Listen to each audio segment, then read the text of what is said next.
दुसऱ्या बाजूला मावळतीचा सूर्य आहे, झुकताना वागताना दिसतोय। तर मंडळी, तुमचं मत काय आहे? आणखीन एक नवीन भागात तुमच्या सर्वांचं स्वागत आहे। तर तुमच्या लाडक्या संपादकांनी एका बाजूला उगवतीचा सूर्य तर दुसऱ्या बाजूला मावळतीचा सूर्य याबद्दल सकाळी सकाळी उठून वक्तव्य केलंय। तर चला पाहूयात नेमकं संपादक म्हटले तरी काय आणि यावरती तुमची काय मतं आहेत। बघा, उगवता सूर्य आणि मावळता सूर्य थोडा तरी फरक असतोच। उगवता सूर्याचं तेज जे आहे ते तुम्हाला एका बाजूला दिसतंय, दुसऱ्या बाजूला मावळतीचा सूर्य आहे, झुकताना वागताना दिसतोय, ढगाळ जाताना दिसतोय।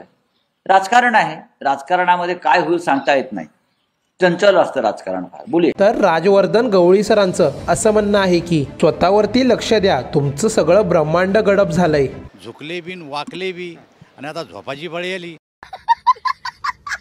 तर सर्वेश वैद्य या सरांचं असं म्हणणं आहे की सूर्य उगवतो आणि मावळतो, तुमची जळून राख झालीये, काही उपयोग नाही। आणखीन काय राहिलंय आता? बरोबर आहे। तर आशुतोष गवेकर सरांचं असं म्हणणं आहे की सूर्य आहेत हे तरी मान्य केलं काजव्यानं।